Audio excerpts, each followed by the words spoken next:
when a lot of those food relationships are developed. So I want you to kind of ask yourself why healthy eating is important for teenagers. And then I want you to think back to when you were a teenager and were you concerned about eating healthy? Some may have, but others might not even occur to them that they're forming eating patterns that are going to then follow them into their adult life. During adolescence, we have another growth spurt and height increases significantly. Weight also increases, and it's going to be a little different for a female versus a male.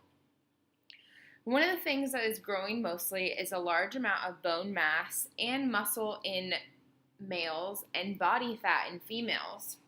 Due to hormonal changes, women are going to be carrying more body fat, whereas the boys are going to have more muscle. Now, these hormonal changes do impact how people view their own bodies, which would be something that we might refer to as body image. That can also then impact their food choices. It's important to understand that during this lifespan, there is a desire for independence. A lot of these teenagers are starting to drive or they're out with their friends on their own. So that means they're making their own food choices, and they might even have more opportunity to go into a fast food restaurant or different types of foods that may not be as nourishing. Another big influential factor here is peer and media influences. This can lead to really bad or damaging habits. A lot of the times, information in the media is skewed, and they don't necessarily have the developmental ability to understand that a lot of these pictures and images have been filtered, and then as well as some of the content may not be true. Overall, when we're looking at teenagers, eating a healthy balance is important. A healthy, balanced diet is important to promote overall well-being and health. This can then improve their mood and self-esteem. Eating an adequate dietary intake also can boost concentration, which is important in high school if they plan to go on to have any type of a career or college.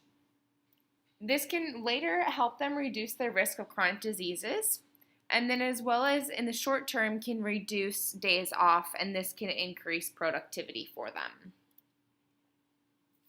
One thing to note is that failure to consume an adequate diet during the teenage years can delay the sexual maturity of our hormones coming in. So this is something that we want to make sure that we can balance out. Now I want to show you at the top here, this compares females and males ages 9 all the way to 30. But we want to look at just the 9 to 13 and 14 to 18 for females and males. It's relatively equal, where calories per day is roughly 2,000. The big difference here is when we go from the 9 to 13 up to the 14 to 18, we see almost 1,000 calorie increase for the males, whereas for the females, we don't see that large of an increase. This is due to those hormonal changes as I previously discussed. Another thing I want to note is the difference between iron. I don't have this one highlighted, so I apologize. You're going to have to follow the mouse.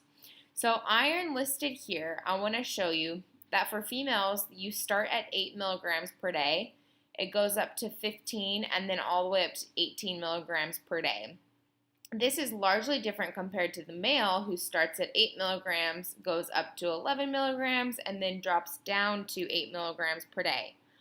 What may the relationship between iron needs being higher for females compared to the males? Like, what is the female experiencing during these ages that would require her to have additional iron compared to her male at the same age?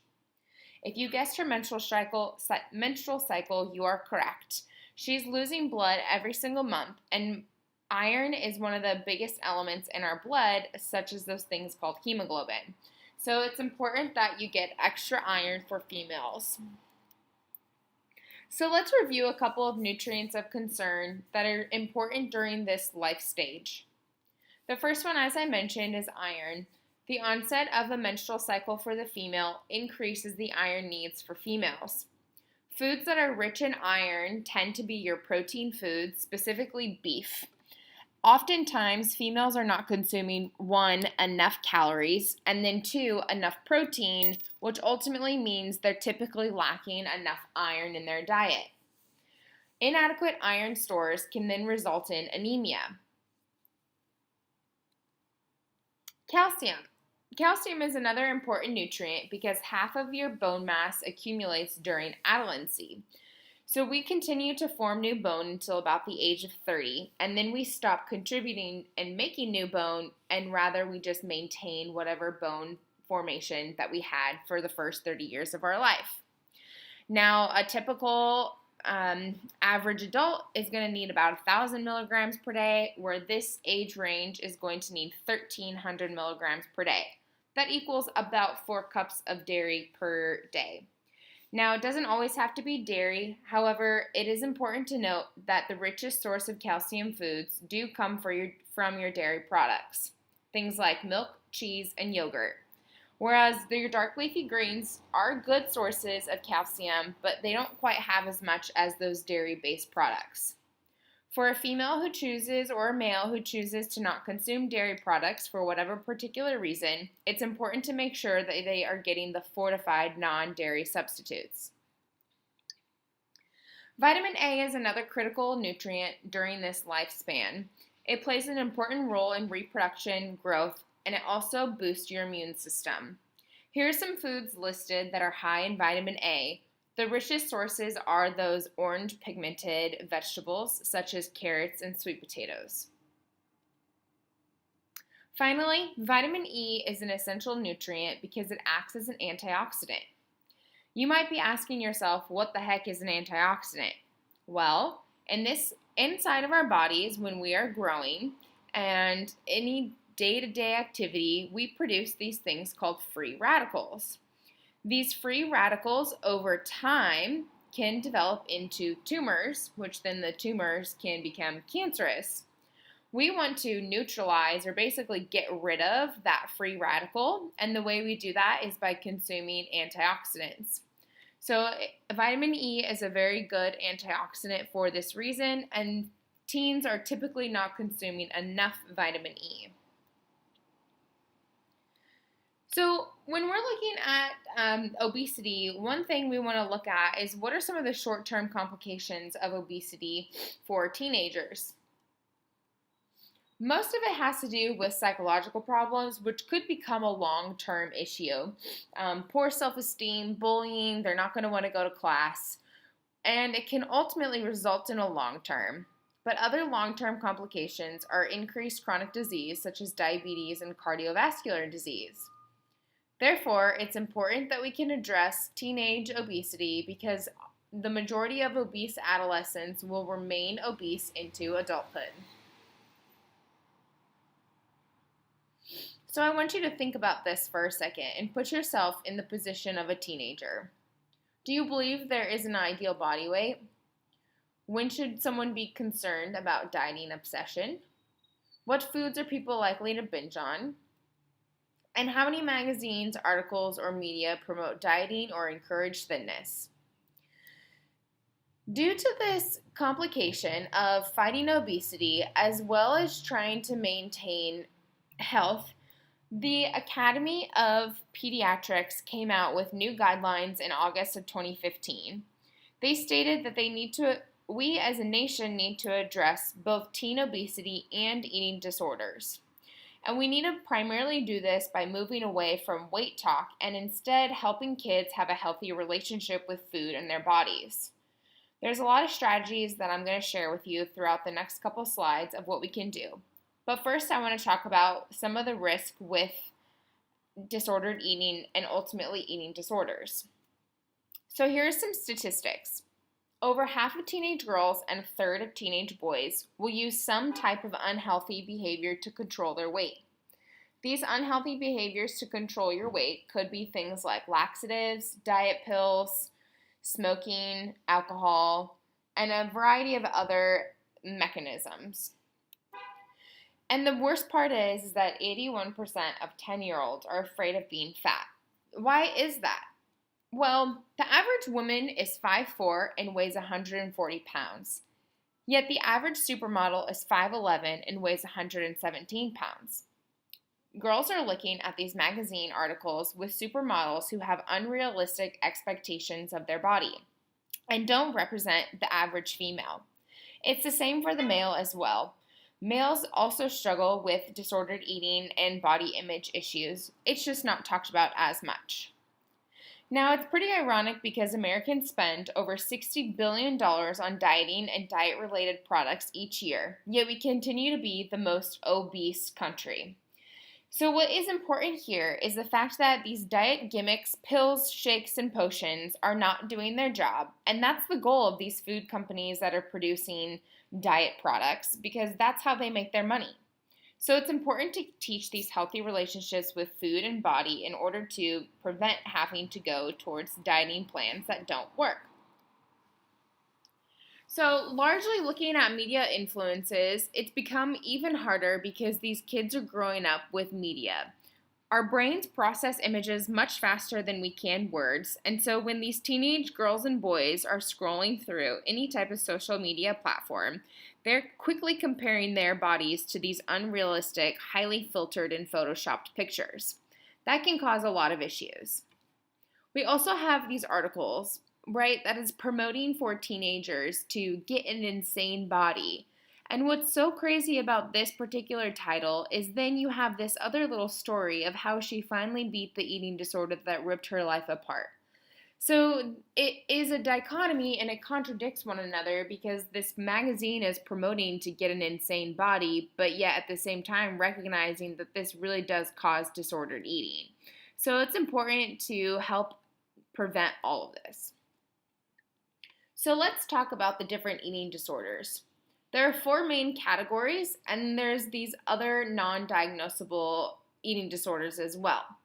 You may not have a full-blown eating disorder, but I think everybody has some sort of disordered eating pattern, and some maybe don't have anything at all. Anorexia nervosa, bulimia nervosa, orthorexia, and binge eating are the 4 primary eating disorders that we'll briefly discuss. I first want to share some of the common personality traits among people who have eating disorders. Low self-esteem, feelings of inadequacy or lack of control, fear of becoming fat, depressed, anxious, angry, or feelings of loneliness, perfectionism, and achievement-oriented people. These tend to be the highest and most common personality traits among people who have eating disorders. But it's not to say that if you don't have these personality traits, you're not at risk for developing an eating disorder. Nationally, there's 20 million women with eating disorders and 10 million men with eating disorders. Eating disorders is the #1 reason for mental illness deaths.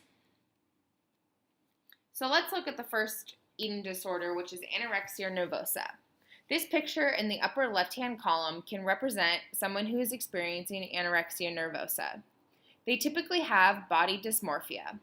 Body dysmorphia is essentially when you look in the mirror and you see someone who weighs 300 and 400 pounds, but in reality you weigh 90 pounds. Anorexia nervosa is classified as an extremely limited caloric intake per day. A lot of these people are eating under 500 calories per day, or maybe not even eating that many. Anorexia means loss of appetite. So when we add the nervosa, this is when it's classified as the eating disorder of severely restricting caloric intake. Bulimia nervosa. Bulimia nervosa is represented by the picture on the bottom right side. Bulimia nervosa is classified as any type of purge. So essentially, when this person will eat food, they then go and purge or force themselves to throw up in order to burn off those calories or not have those calories absorbed. Another form of bulimia nervosa can be an exercise abuse. So what that means is they'll eat a cookie and they'll go and get on the treadmill until it says that they burned 500 calories. Now, it's important to note that you can have a combination of all of these eating disorders, and you might not just exclusively fall into one category. Orthorexia is another type of eating disorder which is represented in the bottom left-hand column picture. Orthorexia is the obsession with the quality of their food intake, not the quantity. So they have extreme food rules on what is and is not allowed according to whatever standard they've developed in their brain. For example, this girl in this picture wouldn't dare eat a cheeseburger because that's not healthy. And if her produce isn't completely organic and non-GMO, then there's no way she's going to eat it. This is a heavily debated eating disorder classification because people say they're just trying to get healthy. Oftentimes, this eating disorder can be hard to diagnose because people will just be on this, quote, lifestyle improvement. However, it's important to identify that when orthorexia and the thoughts of food consume your life for day to day, that's when it's the issue. So I'm all for everybody trying to eat a little bit healthier, but when it impacts your day-to-day living, that's when it is considered an eating disorder. Finally, binge eating. Binge eating is when a person will eat and consume a large quantity of food in one setting. This can be their way that they're coping or dealing with emotions or stress. Oftentimes, binge eaters do this in secret, and they may have, for example, a whole carton of chocolate chip cookies in their car that they hide and they eat at the end of every day because they don't want anybody to know about them. This is another classification for eating disorders. So this graph shows you the lifetime prevalence of eating disorders, and it's categorized by males and females. So the females are in green and the males are in blue. And what you can notice right away is there's more green than blue. So yes, traditionally women do have higher prevalences of eating disorders. However, it's important to note that males also experience eating disorders. And there are likely more than what is represented in this graphic because men may not admit to it. As I was saying, males are often an overlooked population when we're looking at eating disorders. A lot of times that's because females are typically classified with that eating disorder because of their goal is to be thin. Where males, their pressure is to have more muscle. So yeah, there are fewer instances than females, but I really just feel like they just don't talk about it as much. Men that are at the highest risk of developing an eating disorder are those that are involved in sports, modeling, and entertainment. Basically, any type of pressure to maintain a certain weight or shape. Again, like I said, the eating disorders typically stem from females for a desire to be thin and for males for a desire to be more muscular. One other area that's important to note is the female athlete triad. The female athlete triad is a terrible trifecta. So what happens with the female athlete triad? First, she has low energy availability because she exercises a lot, whether it's for a particular sport or just because she enjoys to exercise. And it's coupled with disordered eating. So you have a high energy expenditure, so basically you're burning a lot of calories, plus not eating enough calories. Once that happens, our body goes into, as females, amenorrhea. So we stop having our period every month. With our periods, we produce estrogen, and estrogen is an important hormone in bone health. So after we stop having a period, because our body is basically going into survival mode, we then get pre-osteoporosis prematurely. So we have a significant amount of bone loss. So for example, a female athlete triad, she could basically be walking along, she could bump her hip on the corner of a table, and it could actually break her bones. That's how brittle they become due to this disordered eating coupled with an extreme high athletic performance. So one of the things that has been heavily studied is how body image then impacts the eating disorder risk. So when someone is not feeling so good about their bodies, they tend to develop unhealthy relationships with food in order to basically make their body whatever image that they're wanting to. So I like this picture because on the left-hand side here, it says something that's healthy versus the right-hand side is something that's unhealthy. So these in between in the blue are kind of some danger zones that we want to make sure that we stay out of. So we want to exercise to be healthy. We want to fuel our bodies with good nourishing foods, but we don't want it to become an obsession to where food is defining us or we're feeling really guilty after we're eating or we have these strict food rules. That then is when we go into that disordered eating and then potentially a full-blown eating disorder. A lot of this stems from the diet culture that we live in. There's constantly a new diet, a new fad, a new shake, a new pill that is promoting weight loss.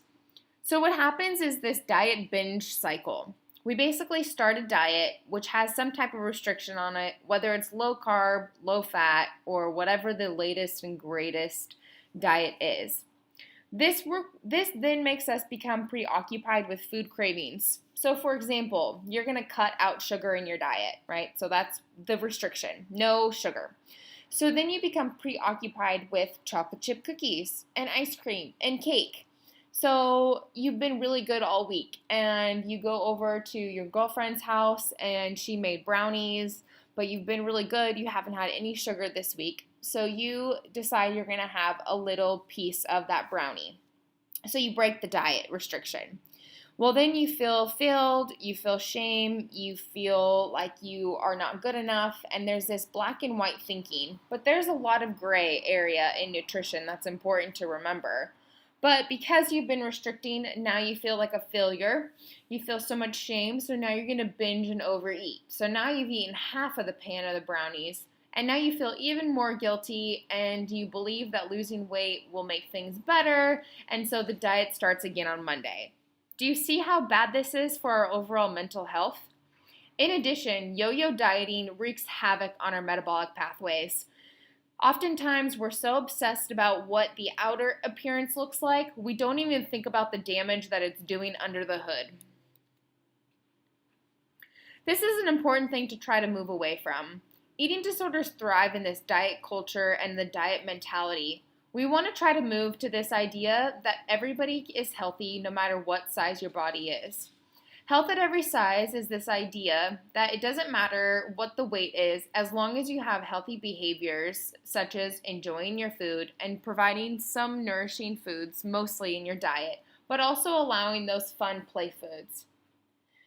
In diet culture, the eating disorders are going to thrive, and this is when you start to think about food as being deserved or you worked hard enough for it or whatever idea that you have and rule that you've put in your brain that allows you to eat or not eat certain foods. So we want to allow foods into our diet and not take anything off limits or restrict. This is the non-diet mentality. So this is creating space for us to become more aware of how we're fueling our body and what foods make our bodies feel good. So some steps that we can do is we can help change the language when we look at our bodies and food. We first want to make sure that the kitchen is stocked with mostly healthy foods, but then also some of those play foods. So if at the end of the night you want to have a chocolate chip cookie, then I'll go for it. It's when we don't have those chocolate chip cookies all day, every day. We don't want to label foods as good or bad. So we don't want to say that, well, chocolate chip cookies are bad and broccoli is good. Because when we eat that said bad food, then we're going to feel bad about ourselves. We can't put a moral value on food. It's really important to move away from these languages. I like to use the word as nourishing, so I have foods that are nourishing or health-giving, and then I have my play foods. So my play foods would be what we would call the, quote, bad foods in society.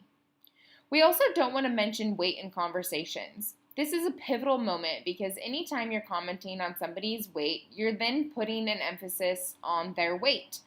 So this also includes yourself. So if you were someone who grew up in a household where your parents said they were overweight or they were fat, that then makes you think about your own body. So we want to make sure that we can focus on the positives of our body. So what does my body do for me on a daily basis? How can I move? Focus on that over the weight on the scale. That can make a big impact. I would recommend for you to check out more about intuitive eating if this is something that you've struggled with your relationship with food. We can change our self-talk and how we approach food and body by changing the language of how we speak to ourselves and others in relationship to our body and food. So in summary, I want to mention that it's important to have foods that nourish our bodies, but for it to not become an obsession. I took this picture a while ago off of social media where they had the races and ethnicities listed underneath. And so I changed them to body style. So like overweight, thin, obese, normal weight, athletic, dad bod, and bodybuilder. And I just want to emphasize that, we want to enjoy the body size that was determined by genetics, because wasting our life to achieve unrealistic expectations will most likely kill us sooner.